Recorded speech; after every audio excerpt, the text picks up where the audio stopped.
and moaning. We had a different coach come up and give a motivational speech in the afternoon each day. He was our running backs coach at the time by the name of Derek Foster. Coach Foster came up there, toughness and pushing through. He got real razzed up as his speech progressed. We had a video coordinator named Rocky. He finishes his speech and he goes, "Hit it, Rock!" And Set It Off by Boosie Badass played. As a young white man, it was my first time hearing that song, Set It Off. Yeah, we finna set it off. You heard me? I'm finna put you in the trash bag. Tired of all these knowing me right now, for real. You wanna talk shit? You wanna run your mouth? You want some gangster strut your mother in the house? We'll set this job. Yeah. And that was my first time hearing Set It Off. At Samford University, it was the third or fourth week of camp. We were about where teams are right now. Right before the season, everybody's pissing and moaning. We had a different coach come up and give a motivational speech in the afternoon each day. He was our running backs coach at the time by the name of Derek Foster. Coach Foster came up there, toughness and pushing through. He got real razzed up as his speech progressed. We had a video coordinator named Rob. Ladies and gentlemen, welcome back. Welcome to Fuck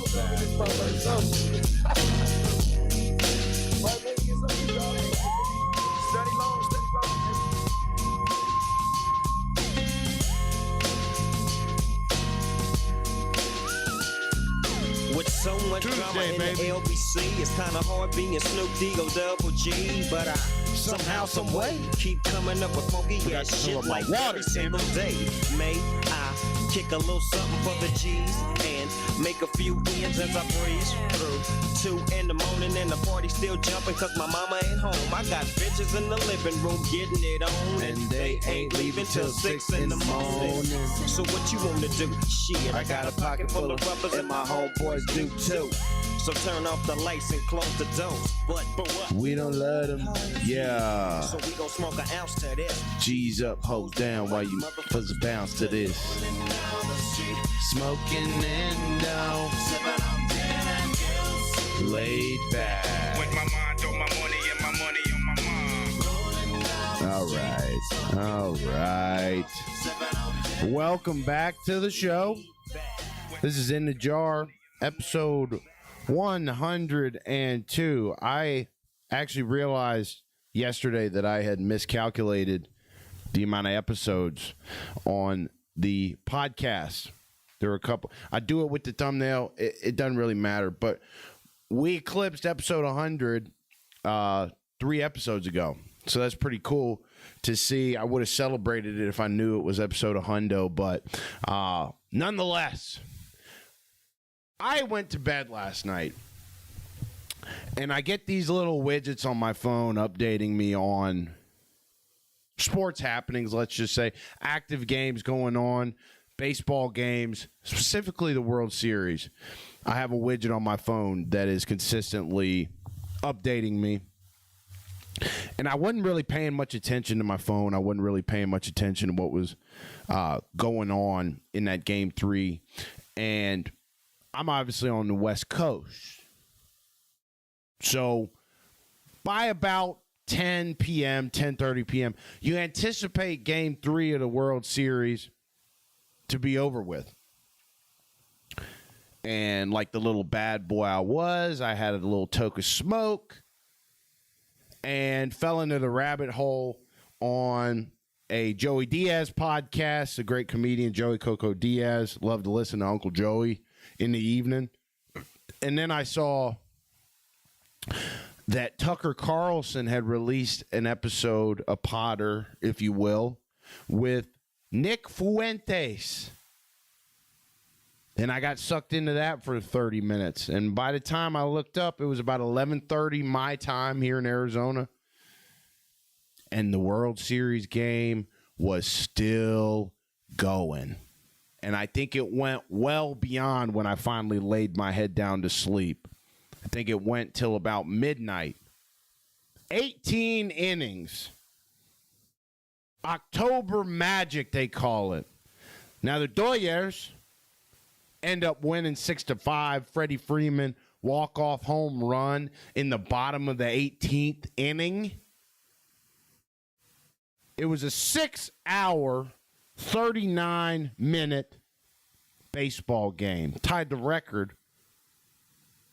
How did it tie? Tied the record for the longest World Series game ever. Matching the Dodgers' own 2018 Classic versus the Red Sox. So you're telling me that game in 2018 was also 6 hours and 39 minutes? I can't confirm that to be fact. But when you say that a game went for 6 hours and 39 minutes, and then you say it's tied for the longest World Series game ever, is that down to the minute? It has to be. 2018. I've said this on the show before. It's hard for me to get up for baseball when my Cincinnati Reds aren't playing. But when I went to bed here in Arizona at 11:30 and this game was still rocking, this game went until about 2:30 a.m. Eastern time. You got folks on the East Coast that probably woke up 2 or 3 hours after this game ended. The Dodgers stole a 2-1 series lead. It's got to be demoralizing as hell for the Blue Jays, by the way, to play your heart out. And now I think the Blue Jays and the Dodgers, the Dodgers, just started playing again. So you got to play 2 baseball games in one night, and then you come back. How many hours is that? You come back and you got to play another game at 5 p.m. Pacific time again. I mean, unbelievable. Unbelievable. Now, baseball, not a very grueling sport. Very grueling sport if you're a pitcher. Very grueling, very hard on the arm. I got out in the backyard and tossed a baseball around a couple years ago. And let me tell you, I threw that thing, I swung that baseball probably 7 times. And I woke up and I felt my right shoulder the next morning. It is no joke. I don't know who the hell is going to be pitching in this contest because each team last night in this 18-inning game used every single pitcher they got. Looks like Ohtani is going to be on the bump. I don't think it's any question that this guy is the greatest baseball player of all time already. I think he's the only player in the history of baseball to have 3 multiple homer games in one postseason. This guy had 8 or 9 at-bats last night, absolutely torched when they pitched to him. I think he was 4 for 4, 2 homers, at least 5 or 6 ribbies. And then they just started intentionally walking him. Let's continue to recap before we get into the nitty-gritty on the stats here. I won't talk about baseball that much on this show. I love baseball. My gramps was a pro. I'm a diehard Cincinnati Reds fan, and that's exactly why I can't really emotionally attach myself to baseball, because you guys see how the Bengals do me. Could you imagine if the Reds were doing that? And they do that to me. Can you imagine if that was twofold? The emotional distress, emotional damage. My 8-year-olds say that shit all the time. It's crazy how the viral internet's reached this young generation of kids. Walk off in 18th. We covered that. Sheer exhaustion. That's a good way to put it. I'm using Grok to outline this show. Grok on X. I say, Grok, give me the pulse on the streets today. Help me put together a show, Grok. Any of you guys could put together a show just like what I'm doing, by the way. You grab transcripts from shows similar to what you want to talk about. You throw it in the AI chatbot machine, throw the transcript in there, and it'll throw a nice little outline together for you. It was baseball at its most unforgiving. 37 runners left on base, 43 runs not scored, a postseason record, and both bullpens gas after deploying 10 pitchers apiece. Ohtani, 4 for 4, 2 homers, 2 doubles, 5 BBs. He reached base 5 other times, it looks like. 4 of them were intentional. They just stopped pitching to him. 3 runs, 3 RBIs, 3 ribbies. Reached base 9 times, which is a postseason record First with 4 extra base hits in a World Series game since 1906. It's hard to not cement this guy, Ohtani, as the greatest baseball player of all time already. Most dynamic, most useful. I think he's already got 3 MVPs. Freddie Freeman, 2 for 7. 1 homer, which was the walk-off. 2 ribbies. First player with multiple walk-off homers in World Series history. And then Vlad Guerrero Jr., I saw him get home on a run he had where he finessed his body in such a way to avoid the tag. It was a close throw at home. I'm kind of pissed I missed this game, but like I said, it's hard for me to get bought into baseball without the Reds in it. And the Reds are never in it, so I just haven't been bought into baseball. My greatest baseball memory of all time was when Todd Flava Frazier, number 21 then for the Cincinnati Reds, I think he was a Cincinnati kid as well, won. No, I don't know if he's a Cincinnati kid, but he won the home run derby when the All-Star game was hosted in Cincinnati. That's my highlight of baseball fandom, if that tells you anything about how painful it's been being a Cincinnati sports fan. I ranted about it yesterday. We don't have to harp on it today, but we might, and we will. So, Ohtani, you know, it was basically, and I don't have much more to say on it. It was a historic fucking game. Just crazy. Freddie Freeman's greatness is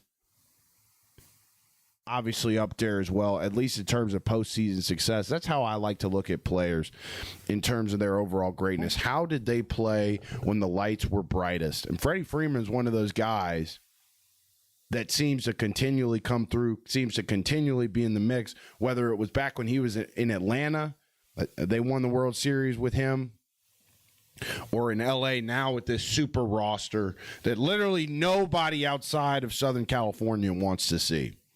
It is cool to watch greatness. It's cool to see a dominant player like Ohtani. It's also fun to hate on him. They, of course, were the team that knocked out my Reds. It was, looking back on it, absolutely inevitable. The Reds didn't even look like they belonged. And I don't think anybody other than these Blue Jays in this game last night really looked like they belong with this Dodgers team. So I literally think that Game 4 has started right now. Game 4, World Series. Don't leave the show. Let's see.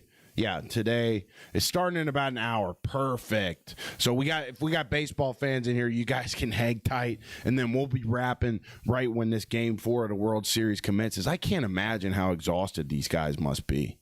And then you got to go out and play again and make sure. I wonder what the coaches told him last night, what the managers told him. Get some good sleep and then pop back here. Professional athlete. I don't know what it looks like for baseball. In football, you normally pull up to wherever the team's meeting to start the game day about 4 hours in advance. So these guys were up until about, I guarantee you all these guys, they didn't get home, get to their hotel, get settled until probably about 1 a.m. minimum. Maybe even later. These guys might have not made it back to bed until like 2 a.m. And then you probably got to pull up to the ballpark around, they probably gave them a later start. They probably did something outside of the norm based on what happened last night. And said, hey, instead of pull up at 1 p.m. California time today, pull up at like 2. So you go to bed, let's say at 2:30 a.m. after playing that game last night. And then what do? You sleep until about 11 a.m., grab a cup of Joe, maybe get a little top from your lady, and then head right back to the ballpark. Crazy. Absolutely crazy. Monday Night Football happened last night. Kansas City Chiefs absolutely whooped the Washington Commanders. I didn't watch that game either, admittedly. I knew how it was going to go. I was exactly right. It was a shitey game. They traded turnovers back and forth. 28-7 the final. at Arrowhead. I mean, I think everybody with a pulse knew that this was going to be a beatdown. Marcus Mariota at quarterback for the Commanders. And even when Jaden Daniels is at the helm for Washington, it just looks like this team is struggling a bit this year. They've had a couple of key moments in the season go against them. You had that rainy Monday night game against Chicago a couple weeks ago where you mishandle the snap. It looks like the Bears are dead in the water, and then they recover that fumble, end up pulling out a win against the Commanders. 3-5. They are equal with my Cincinnati Bengals in terms of record, and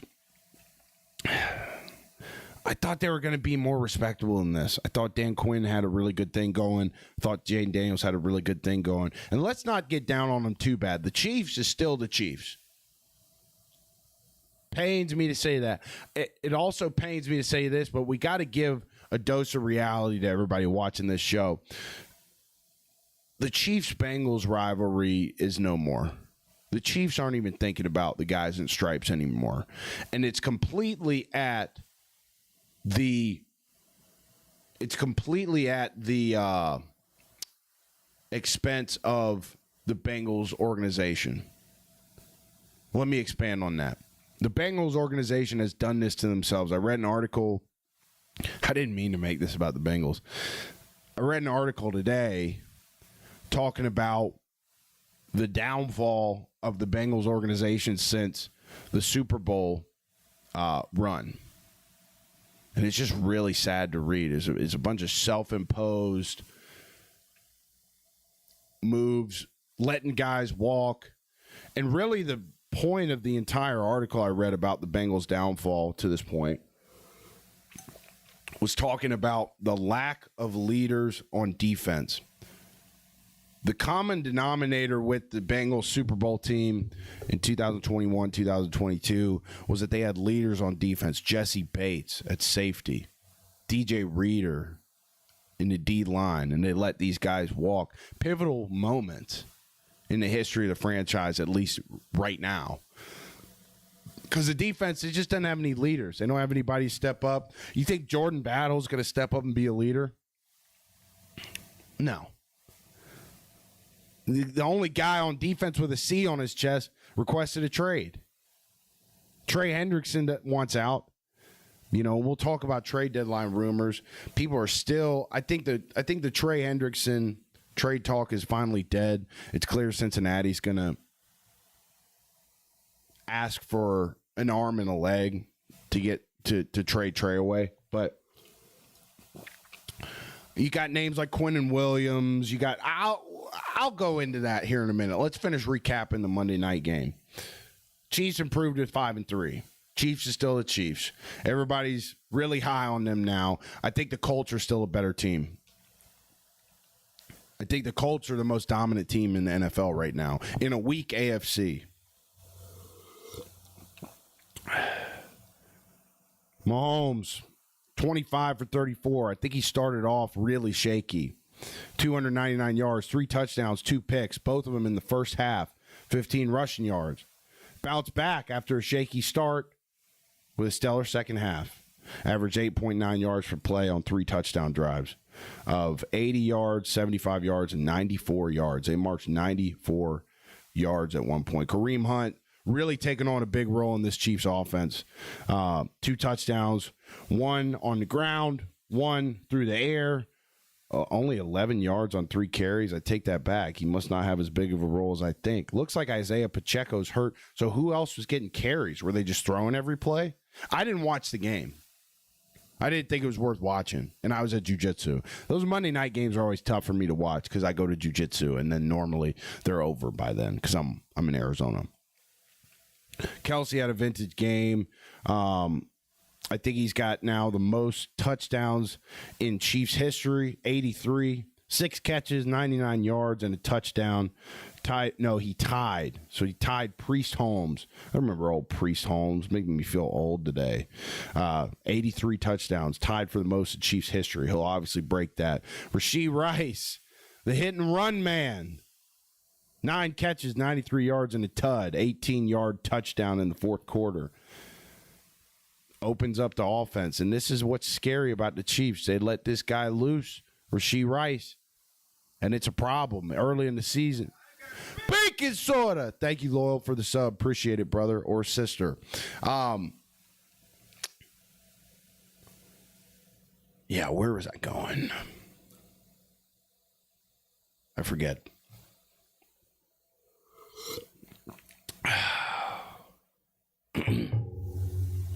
McLaurin was back for the Commanders. Looks like he had 3 catches for 54 yards and a tud. Made some acrobatic plays, but aggravated a quad injury, so they might have had him back a little too early. I want to see some training staffs in the NFL get audited a little bit. It looks like these injuries might be a result, and I can't say this for a fact. Why else would we have such a surge in injuries in the NFL in one season? Again, it could be coincidence. Could be that guys are bigger, faster, stronger. But it also could be that training staffs might not get the scrutiny that they need to have in order to be the most effective they can be. Have we ever thought about that? An organization like the 49ers continue to be riddled with injuries. They've been riddled with injuries for the past 3 years. And their training staff sends Brock Purdy out far before he's ready. What, they send him out to play like 4 weeks ago at this point, 3 weeks ago, and he still hadn't come back. He got that injury in week 2. Turf toe's nothing to fuck with. This damn dog's... You better quit moving the camera, man. Hey, I'm talking to you. You better be careful about the camera. I got this dog hanging out in hill with me. So, yeah, man, I mean, I tried to pull some shit together today. It's a bit of a dead Tuesday. We're going to have a dead Wednesday tomorrow. We're going to have to pull together here, rally as one to continue to bring you guys the best content that we possibly can. Marcus Luigi Oda, 1 tud, 2 picks, 213 passing yards, struggled to sustain drives. The Chiefs actually were tied with the Commanders going into the half. I remember getting an alert from the NFL app saying that this game was tied, and I looked at it, I was like, what the fuck? But then the Chiefs pulled away in the second half. First half was very sloppy for the Chiefs. 7-7 tie, 5 empty drives, 4 combined turnovers. But Kansas City flipped a switch post-halftime. And this is what great teams do. They make adjustments at halftime. This is what great coaches do, like Andy Reid. They make adjustments at halftime, and they go out and they execute them, and they whip some ass in the second half. Torched Washington's defense in the second half. 8.9 yards per play on 3 straight touchdown drives. Offensive firepower paired with a stifling defense. Defense on the Chiefs is looking really good right now, too. Nick Bolton leading that thing, number 32 with the dreads. He's a scary mug. Looks like Predator. Looks like the defensive rendition of Derrick Henry. Chiefs are hitting that midseason form, making them a legit AFC contender. Are the Chiefs, and here's the angle. Here's the discussion. Are the Chiefs back to their Super Bowl caliber selves? And has Rashee Rice's return fueled this Chiefs team's ascendance in the last couple weeks to back to AFC contendership? Because they started 0-2. I think that, like I said, great coaches find a way to make do with what they have. Obviously, you have to have the bare minimum level of personnel. And with that comes a certain degree of competency in the scouting department and player personnel, so that you field a team that is at least workable for a creative dynamic coaching staff to mold into what their vision for the team is, whatever that vision is. And I think part of Andy Reid's success in pro football comes from the fact that he's a visionary. Sound like I'm glazing, but he is a visionary guy. They come up with plays that nobody's really ever seen before. They utilize the creative nature of Mahomes' playing style to come up with new, quirky, wonky plays. I'm talking like shovel passes, motion a fucking sniffer, and then shovel pass it to him. Stuff like that we didn't really see before the Mahomes era, the Andy Reid rendition of these Kansas City Chiefs. And like I said, man, I love hating on the Chiefs. Again, I'm going to make this about the Bengals. I loved in 2021, 2022, 2023 when the Chiefs and the Bengals were meeting in the AFC Championship and the fans are talking smack, the refs, all this. And the refs have been a big discussion as of late in the NFL. There's been a couple of plays I've seen. There was there's an incompletion fumble between the Saints and the Buccaneers that no one whistled dead. And I can't remember who fumbled, and maybe it was the Bucs that ran it back for a touchdown. Nobody whistled it dead, and then they retroactively come back and say, oh, yeah, we did whistle that dead.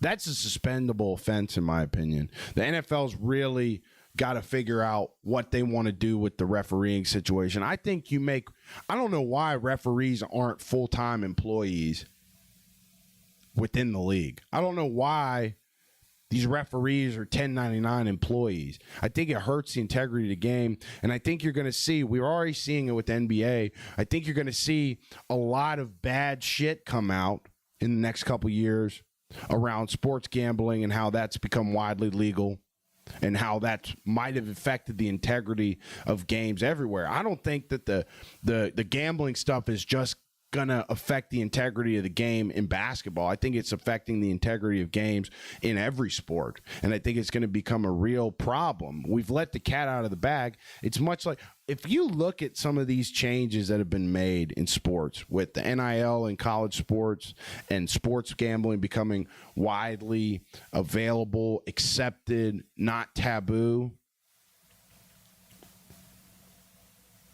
our sports landscape has changed in a seismic way and will continue to.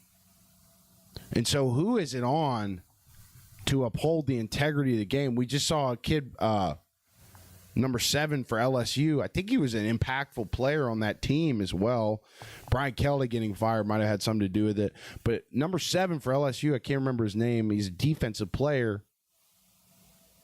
Is just quitting on his team. He's done for the year. I guess just said, fuck it, I'm done. We got to make sure that these changes don't affect the integrity of our sports. And I don't know how we as fans or the media do that other than just talk about it and try and hold people accountable. But again, back to the refs in the NFL. You saw a tush push occur in the Eagles-Giants game this Sunday. And I just saw this for the first time today where Jalen Hurts is clearly not down. The play is clearly not over. And Kayvon Thibodeau rips the ball right out of his hands. Giants recover a fumble. And then the refs come back. And not only do they say it's not a fumble, they give the Eagles a first down on account of forward progress. Okay, what is forward progress? Let's clearly define that. I don't think there is a clear definition of what forward progress is anymore. I think the refs fall back on. And the refs reviewed that play, by the way. I'll clip this and show the video on the bottom part of the screen so that you guys can see what I'm talking about. But Kayvon Thibodeau ripped this ball out of Jalen Hurts' hands before the play was even down. Here's the thing about the tush push. I'm all for the tush push. Jalen Hurts is the best in the history of the game at doing it. The Eagles are the best in the history of the game at doing this new kind of play. And if you can't stop it, you can't stop it. But if we can't cleanly referee this play, then we have to get rid of it for the benefit of the game. It happened against the Giants a couple weeks ago. You had guards. You had basically the entire offensive line for the Eagles jumping before the start of the tush-push play, and it's not whistle dead. In fact, they did it 4 times in a row that game when the Giants beat them on, I think, Thursday night a couple weeks ago in the Meadowlands. If you can't referee this play, it shouldn't be in the game. It's nothing against the Eagles. They do this play tremendously. The Eagles should be the biggest proponents of cleaning up the officiating around this tush-push more than anybody. If you can't referee this play, you can't have it in the game. And so Kayvon Thibodeau rips the ball out of Jalen Hurts' hands. Giants recover it. They review it. And they come back and say forward progress was stopped when it clearly wasn't. So I don't know. I've never been, other than intramurals, flag football, I've never been a referee. I do know what it means to be a line judge and a field judge and all that. But I don't know what goes into refereeing at the professional level. I know these guys have other jobs when it's not football season. I know a lot of these guys have been doing it for many, many years and seen many, many changes in the game, different kinds of plays, different kinds of strategies that they've probably never seen before, like the tush push. But again, I'm all for the tush push. If you can't stop it and you just want to play bully ball, I love bully ball. But if you can't cleanly referee it, it doesn't have a place in the game anymore. So that's been a discussion in media today that I've seen, or what's going on with these refs in the NFL. Football is an interesting game. I mean, you think about it. Umpires, referees in basketball, referees in football, they can all affect the game in a negative way if they're not doing their job the completely correct way. It's all sports. I was getting ready to say that football referees have the most impact, but no, in basketball, if a ref wants to call a foul every time the ball comes back and forth down the court, that's going to affect the game. If an umpire in baseball doesn't have eyes and he can't dictate the strike zone, he's going to affect the game. In football, it just seems like football is a lot more intricate in how the ref can affect the game. I think the ways I listed it for basketball and baseball are pretty straightforward, pretty simple, and there may be not many other ways other than maybe a you got a quick trigger on a technical foul if you're a basketball ref, or calling close plays at the base. We saw that a lot in the baseball game last night, the World Series Game 3, a lot of close calls at the bag where the ref or the umpire could either, he's out, he's safe. Dude, I used to umpire Little League Baseball when I was in high school. And I used to love just, send the boys home, get my check. I rung a kid up. I was so ready to go home. It was a strike. But I rung this kid up with the utmost ferocity, dude. It was the last strike of the game. And when I saw that thing hit in the middle of the strike zone, I said, hey! Took my check and went home, boy. It's like that. There's a lot of guys out there in that position, though, that would have called it, would have rung him up even if it was a ball. I got a little bit of integrity. You know what I mean? So back to Monday night. Commanders' injury woes and offensive struggles. Without Jaden Daniels, Washington leaned on Mariota, who showed flashes but couldn't sustain drives. Only 66 yards in the second half. The run game was non-existent, with 60 yards in total, and injuries to left tackle Laramie Tunsil. I always, dude, this will never change about my perception of Laramie Tunsil. I always think about before he got drafted, the guy out of Ole Miss, before he got drafted, that video that leaked to him smoking gas out of that smoking pressure out of that gas mask. You guys remember that clip? Real ball knowers remember that clip. And it hurt his draft stock. I don't think a video like that, again, there's a lot of things for better or for worse in society today that are becoming way less taboo than they were even 8-7 years ago. Smoking weed and betting on sports. Weed's legal in a lot of states now, for better or for worse. I worry sometimes about weed, that it's going to become over commercialized, kind of like food did in the 50s and 60s. And you take something good and medicinal like food, and you start mass producing it. You take the soul out of it, and then you start worrying about. Then you stop worrying about if it's even good for people. You just want their brain to light up with dopamine when they eat your Oreos that you're making. And then you start slipping the FDA a little bit of money to make sure that you're taken care of and all this stuff. I fear that's going on with weed. And you got these really high percentage THC strains that are maybe sometimes affecting people more negatively than positively. I really think that anything that God put on this green earth is for the good of us conscious humans. I just took a discussion about Laramie Tunsil and turned it into why I feel like weed is becoming over commercialized like food did in the 50s. Can you believe that? But it's true. Sometimes you smoke a homegrown strain and you think, where has this been all my life? This is, I feel incredible. This is great. This is healing.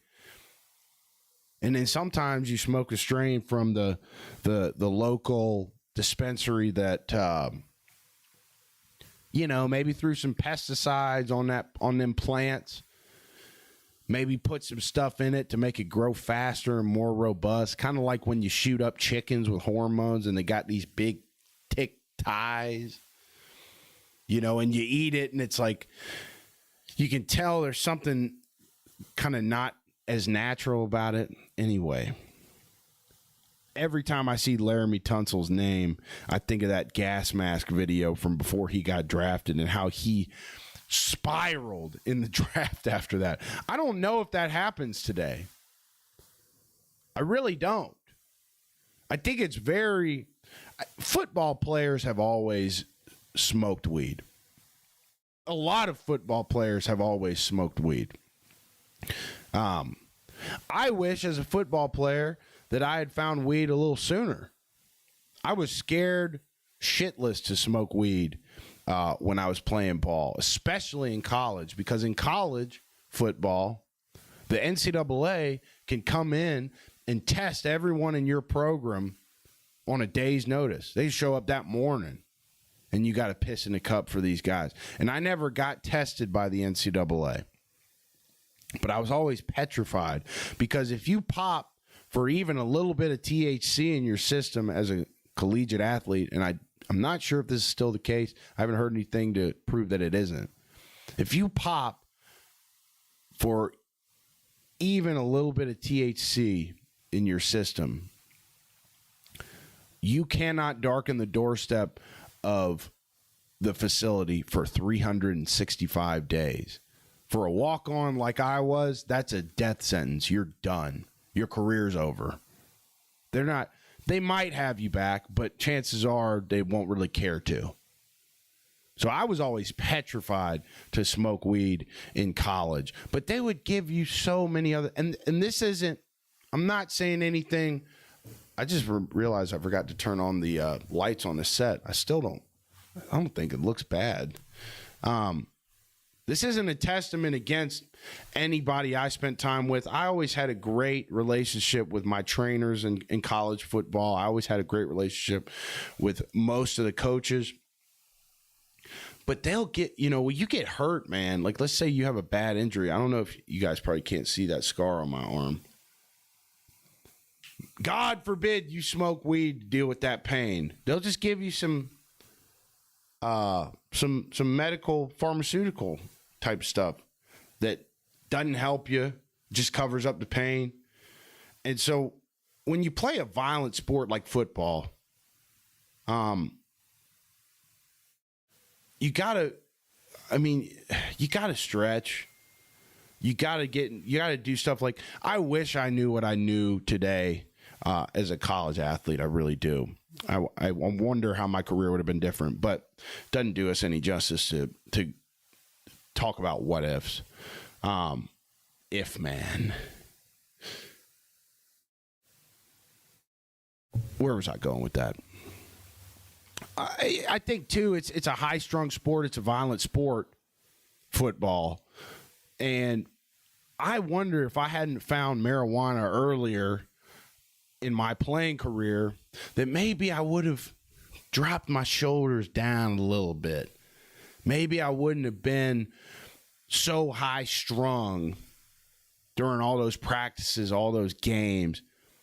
And maybe that would have made way to play a little bit looser, to play a little bit more relaxed. To say, yeah, I want to win, but I got faith in all the work I put in before this. I ain't got to pin my ears back so far. You know, I can just let the results take care of themselves. Let the work take care of itself. Who would have thought that Commanders left tackle Laramie Tunsil maybe spurred the most interesting segment of the show today, talking about the relationship between marijuana and football? Because that's all I think about when I see Laramie Tunsil. I think about that gas mask video of him that leaked before he got drafted. And he plummeted. He was a first-round talent. I think he didn't go until the late second or third. I can't remember what year that was, but it was at least 8-9 years ago, I think. So let's get to the point here on the Monday night game. Is Washington at 3-5? Are they spiraling? Or can Daniels' return salvage the season? I'm afraid that I haven't seen enough from Jaden Daniels to justify that the Commanders will even be a playoff team this year. The Eagles are obviously going to win the NFC East. And then you look at the wild card race. It'd be really interesting to break that down. I don't know if I have that at my disposal, a playoff picture breakdown. But, I got somebody in the chat said sports are a dying sport here in America. What do you mean by that? I do see what he's saying. I hope he's wrong. Sports gambling, I think, is going to reveal a lot of things about society in the coming years. I used to think it was a good thing. I'm starting to be a boomer and think it's a bad thing. But the cat's out of the bag. It's just like paying collegiate players. We're never going back from that. And we're never coming back from sports gambling either. There's too many partnerships. There's too many politics. There's too much money out in the ether. So we got to figure out how to navigate it with it as a factor in today's sports world.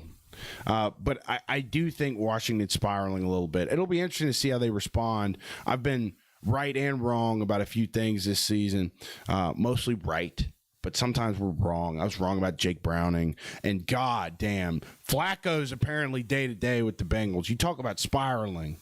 Flacco's apparently day-to-day with the Bengals, and they're not going to reveal who's going to start against the Bears this week for competitive purposes. And Jake Browning's starting at quarterback. I'm not watching these Bengals. You know what the outcome's going to be. And I'm debating on if I even want to watch them as they are. Let's say Flacco continues to play. I'm wondering if they're even worth my time at this point. Okay. The Chiefs have the Bills this week. That'll be really fun. I'd imagine that'd be the Sunday night game. We'll look ahead at week 9 in the NFL later in the week. Let's see. Steve Spagnuolo's unit, Spags, has allowed just 24 points over the last 3 games with 3 takeaways in that span. They neutralized Washington's early momentum, forcing 2 fourth-down stops and a Mariota pick by Mike Dana. This isn't just an offensive team anymore. So here's the angle for this discussion. Is Kansas City's defense the key to their AFC West push? Absolutely. I think defense is the key to any team's push. Look at the Bengals. When you're a wet blanket on defense in the NFL, you don't have sustainability as a winning football program. You just don't.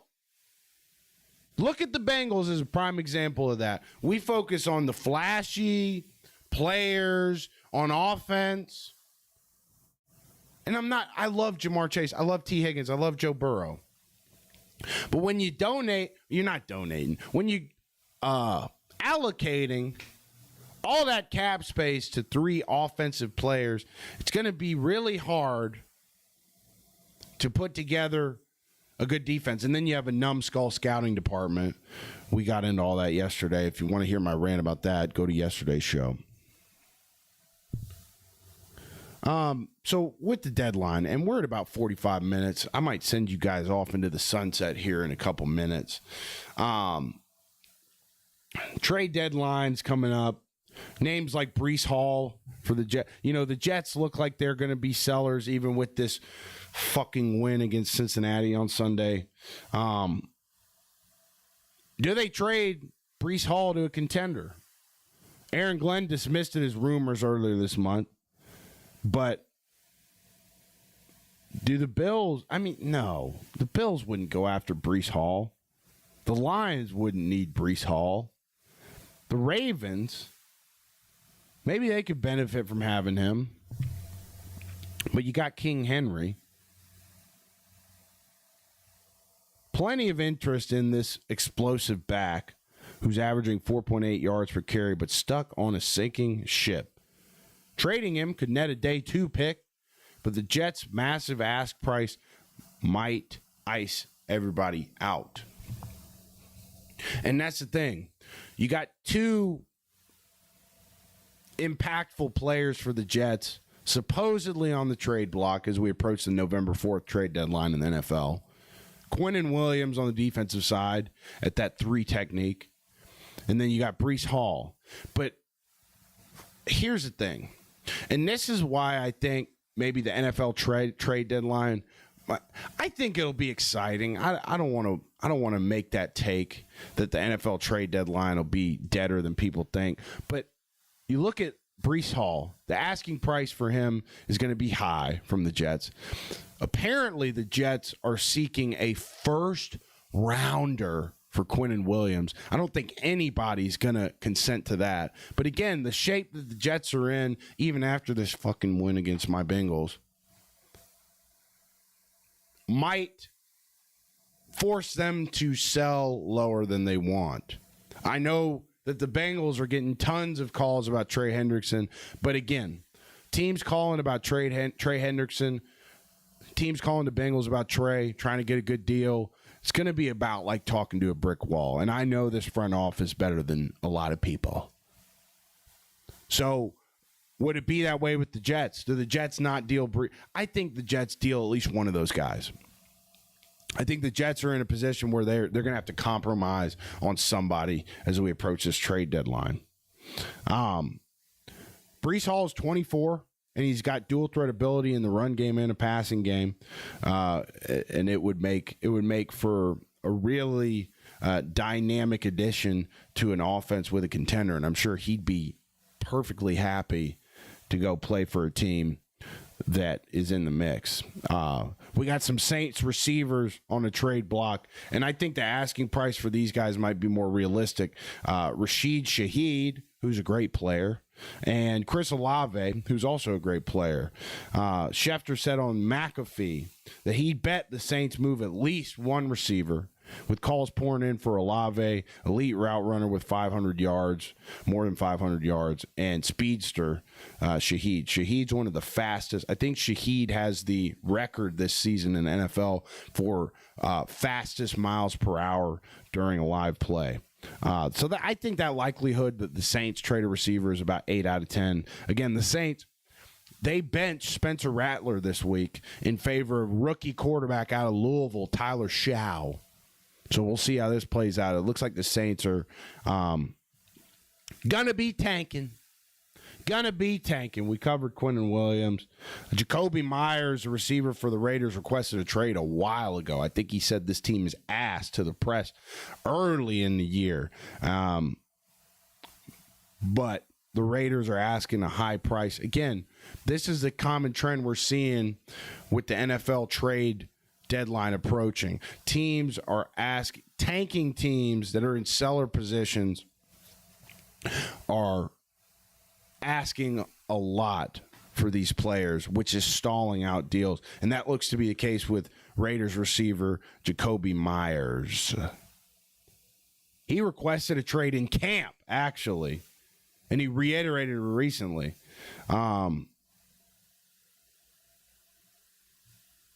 So, the request is public, but again, and I think this is what's going to stall a lot of deals. People are really rumbling about potential deals before the NFL trade deadline. I think these teams, even in dire positions like the Raiders, like the Jets, dare I say the Bengals, are still asking for a lot for these players, which is going to stall a lot of deals. I hope I'm wrong. I'd love to have a lot of shit to talk about on the show once we get closer to the trade deadline. But I'm thinking that it's not going to be as crazy as some of us might think, because teams in seller positions are going to stall deals by asking for crazy prices. Like, I don't think the Bengals are going to give up anything less than a first rounder for Trey. And I'd be pissed even if they did that, because I know Duke Tobin's going to blow that draft pick. He's going to blow it into smithereens and basically render the trade worthless on the Bengals' behalf. But again, I'm seeing reports that the Colts are targeting guys like Trey. There were rumors that the Jags were going to trade their receiver out of LSU. I think he's in his second year in the league, Brian Thomas Jr. Liam Cohen said there's no plans to trade him. We're going to maybe see some stuff that we don't expect with the trade deadline. I think a lot of the names we're dropping probably won't move. I think the most likely move that's made in the people that we've chatted about on today's show would be one of those Saints receivers. I think that's very likely that the Saints move a receiver. Giants defensive end Kayvon Thibodeau. There are Bengals fans on Twitter chirping today about the possibility of the Bengals going out and getting Kayvon Thibodeau. Don't see it happening. Not with this organization. Apparently the Giants told teams that they're not interested in trading him. So those rumors are kind of getting squashed.